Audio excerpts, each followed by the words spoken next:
అందరికీ నమస్తే అండి. భారతదేశానికి పాకిస్తాన్కి మధ్య జరుగుతున్న ప్రస్తుత పరిణామాలు ఇంకా ముదిరితే యుద్ధం వచ్చే అవకాశాలు ఉన్నాయి. సో ఓవరాల్గా మనం ఈ వీడియోలో యుద్ధానికి దారితీసే పరిస్థితులు ఎంత మేరకు ఉన్నాయి, అసలు యుద్ధం వస్తుందా రాదా, రావడానికి గల కారణాలు రాకపోవడానికి గల కారణాలు ఏమిటి, సో ఇప్పుడు ఏ దేశం ఎలా ఉంది, సో ఇతర దేశాల జోక్యం ఎంత మేరకు ప్రభావితం చేస్తోంది యుద్ధాన్ని, ఇదంతా కూడా మనం ఈ వీడియోలో చాలా సింపుల్గా ఉన్నదన్నట్టు చెప్పుకుందాం. సో ఇది మాట్లాడాలి అంటే ప్రస్తుతం రెండు దేశాల మధ్య ఉన్న ప్రస్తుత పరిస్థితులు చూడాలి. ఫస్ట్ ఉద్రిక్త పరిస్థితులు అయితే ఉన్నాయి. ఖచ్చితంగా ఎల్ఓసి వెంబడి పాకిస్తాన్ సైన్యం కాల్పులు జరపడం, భారత సైన్యం ఎదురు కాల్పులు జరపడం గడిచిన 4 రోజులుగా ప్రతిరోజు జరుగుతోంది కదా. ప్రతిరోజు పాకిస్తాన్ కవ్విస్తోంది, వీళ్ళు ఎదురుదాడి చేస్తున్నారు. మరోవైపు వీసాలు రద్దు చేసుకున్నారు. మొత్తం ఈ దేశంలో ఉన్న పాకిస్తాన్ వాళ్ళని మనం పంపించేసాం, పాకిస్తాన్లో ఉన్న భారతీయులను వాళ్ళు పంపించేశారు. వీసాలు ఇవ్వట్లేదు. అసలు మా భూభాగంలో పాకిస్తాన్ విమానాలు ఎగరడానికి వీల్లేదని భారతదేశం చెప్తే, అసలు మా భూభాగంలో భారతదేశానికి సంబంధించిన విమానాలు ఎగరకూడదని పాకిస్తాన్ చెప్తోంది. సో అంతగా విడిపోయారు, ఉద్రిక్త పరిస్థితులు నెలకొన్నాయి. అన్నిటికీ మించి ఈ సింధు జలాల ఒప్పందాన్ని నిలిపివేయడం పాకిస్తాన్కు ఒక పెద్ద ఎదురుదెబ్బ. దాంతో ఇప్పుడు ఉద్రిక్త పరిస్థితులు కాస్త ప్రతీకార చర్యల వైపు మారాయి. సో ప్రతీకార చర్యలు ఏంటి, ఒకరినొకరు సహకరించుకోవట్లేదు, ఒకరినొకరు రెచ్చగొట్టుకుంటున్నారు. ఒక 2 అడుగులు ముందుకేసి పాకిస్తాన్లో విదేశాంగ మంత్రి అండ్ రక్షణ మంత్రి లాంటి వాళ్ళు, అంటే కేంద్ర క్యాబినెట్లో కీలకమైన స్థానాల్లో ఉన్నవాళ్ళు అణ్వస్త్రాలు అనే అంశాన్ని పదే తీసుకొస్తున్నారు. మా దగ్గర అణ్వస్త్రాలు ఉన్నాయి, మేము అవన్నీ కూడా భారత్ వైపే ఎక్కుపెట్టి రెడీ చేసి ఉంచాం అని చెప్పి ఒక మంత్రి అంటే, యుద్ధం అంటూ వస్తే మేము అణ్వాయుధాలు వినియోగించడానికి సిద్ధంగా ఉన్నాం అని చెప్పి మరో మంత్రి అన్నారు. అంటే పాకిస్తాను ఇండియా కంటే యుద్ధాన్ని కోరుకుంటుందేమో, పాకిస్తాన్ ఎక్కువగా కోరుకుంటుందేమో అనిపించాలో వాళ్ళు మాట్లాడతారు. సో ఇది ఇలా ఉంటే, సో ఈ మరోవైపు ఎల్ఓసి వెంబడి కాల్పులు, అలాగే అక్కడ ఉగ్రవాదులు దాదాపుగా 200 మంది ఉన్నారు అని చెప్పి భారత సైన్యం గుర్తించడం, మరోవైపు పాక్ ఆక్రమిత కాశ్మీర్ పీఓకేలో 42 ఉగ్రవాద శిబిరాలను గుర్తించి అందులో 130 మంది వరకు ఉగ్రవాదులు ఉన్నారు, దానిలో పాకిస్తాన్కి చెందిన వాళ్ళు 115 మంది వరకు ఉన్నారు అని సైన్యం నిన్న మన రక్షణ మంత్రి రాజ్నాథ్ సింగ్ గారికి ఒక రిపోర్ట్ ఇచ్చింది. ఆయన ఆ రిపోర్ట్ను ప్రధానమంత్రి నరేంద్ర మోదీ గారికి చెప్పి నెక్స్ట్ ఏం చేయాలి అనే దాని మీద ఒక డెసిషన్కి వచ్చారు. ఇటువంటి ఏమీ బయటికి చెప్పరు. సో ఇక్కడ రెండు దేశాల తక్షణ కర్తవ్యం ఏంటి, ప్లానింగ్ ఏంటనేది చూసుకుంటే, పాకిస్తాన్ వాళ్ళు కవ్విస్తున్నారు. మేబీ వాళ్ళు యుద్ధం కోరుకుంటున్నారో, యుద్ధం వస్తే అంతిమంగా నష్టపోయేది పాకిస్తానే, అది అందరికీ తెలుసు. సో ఇక్కడ ఇండియా టార్గెట్ ఏంటి, పీఓకేలో ఉన్న ఉగ్రవాద శిబిరాలన్నీ ధ్వంసం చేసి అక్కడ ఉన్న ఉగ్రవాదులను చంపేయాలి. ఎల్ఓసి వెంబడి ఎక్కడెక్కడైతే ఉగ్రవాదులు ఉన్నారో వాళ్ళని ఐడెంటిఫై చేసి చంపేయాలి, అది టార్గెట్. పాకిస్తాన్తో యుద్ధం చేయడం టార్గెట్ కాదు. మన దేశం టార్గెట్ పాకిస్తాన్తో యుద్ధం కాదు. పాకిస్తాన్లో పెరిగి అక్కడ అన్ని విద్యలు నేర్చుకొని భారతదేశాన్ని నాశనం చేయాలని చూస్తున్న ఉగ్రవాదుల్ని చంపడం. అందుకు ఆ సరిహద్దుల్లో ఉన్న వాళ్ళని, పీఓకేలో ఉన్న వాళ్ళని ఐడెంటిఫై చేసి గుర్తించి ఎనీ టైం వేసేయడానికి రెడీగా ఉన్నారు. కేంద్రం ఆదేశిస్తే ఏ నైటో ఏ అర్ధరాత్రి వేళో సర్జికల్ స్ట్రైక్స్ చేసిన ఆశ్చర్యం అవసరం లేదు. అదే జరిగితే పాకిస్తాన్ ఊరుకోదు. ఒక రకంగా పాకిస్తానే నిజంగా వాళ్ళు బయటకు ఒప్పుకోనప్పటికీ పాకిస్తాన్ వాళ్ళే ఉగ్రవాదులను పెంచి పోషిస్తున్నారేమో వాళ్ళ శత్రు దేశాల మీదకు పంపించడానికి, వాళ్ళ శత్రు దేశాల్లో ప్రశాంతత దెబ్బతీయడానికి. సో అందుకని ఉగ్రవాదులకు వాళ్ళు రక్షణగా నిలుస్తున్నారు కాబట్టి వాళ్ళ తరపున వాళ్ళని కాపాడి పాకిస్తాన్ సైన్యం యుద్ధానికి దిగినా ఆశ్చర్యపోకర్లా.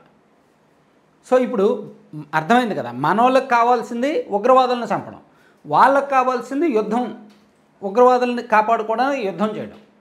సో ఇది ప్రస్తుత పరిస్థితి. అంటే ఇండియాలో పరిస్థితి ఎలా ఉందంటే, ఎనీ టైం ఏ అర్ధరాత్రి వేళో ఎక్కడెక్కడైతే శిబిరాలు గుర్తించారో అక్కడ మెరుపు దాడులు చేయడానికి సైన్యం సిద్ధంగా ఉంది. అది ఈరోజు నైట్ కావచ్చు, రేపు నైట్ కావచ్చు, వారం తర్వాత కావచ్చు, నెల 2 నెలల తర్వాత ఎప్పుడైనా కావచ్చు. దీన్ని అడ్డుకోవడానికి పాకిస్తాన్ సిద్ధంగా ఉంది.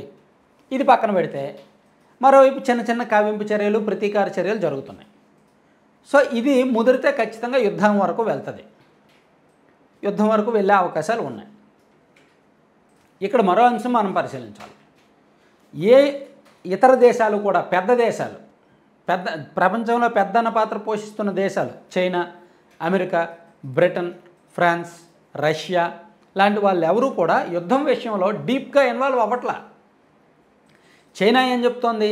పాకిస్తాన్ సార్వభౌమాధికారానికి దెబ్బ తగిలితే మేము పాకిస్తాన్కి సహకరిస్తాం, పాకిస్తాన్కి అండగా ఉంటామని చెప్తోంది. అమెరికా ఏం చెప్తోంది? మీరు దౌత్య సంబంధాలు బలపరుచుకోండి, మీరు కూర్చొని మాట్లాడుకోండి, మీరు చర్చించుకోండి, యుద్ధం వరకు వెళ్ళొద్దు అని చెప్తోంది. ఒకవేళ యుద్ధం వరకు వెళ్తే మేము భారత్కి సపోర్ట్ ఇస్తామని చెప్తోంది.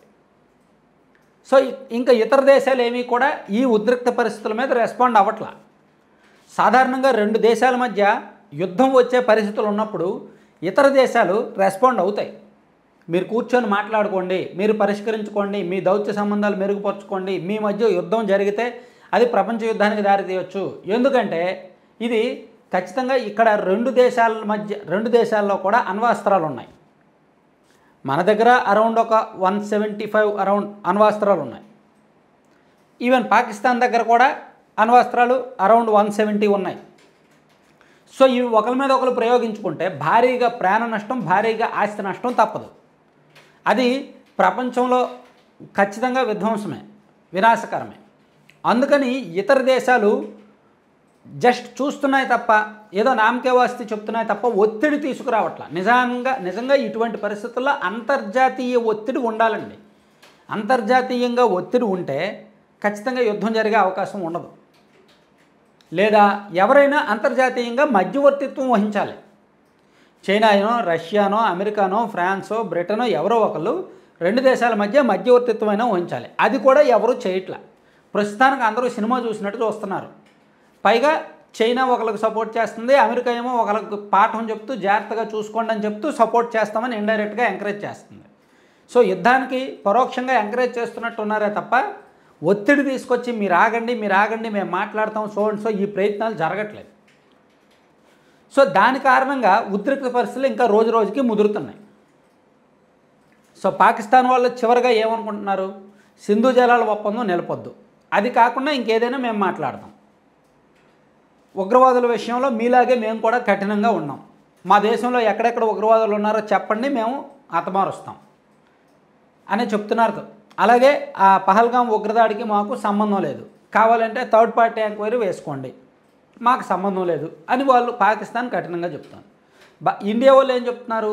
మీ దేశంలో ఉన్న లేదా మా బార్డర్లో ఉన్న మన బార్డర్లో ఉన్న ఉగ్రవాదుల వరకు మేము టార్గెట్ చేస్తాం, మీరు దాన్ని అడ్డుకోవద్దు, మీరు దాన్ని యుద్ధంగా భావించవద్దు అని ఇండియా వాదిస్తుంది.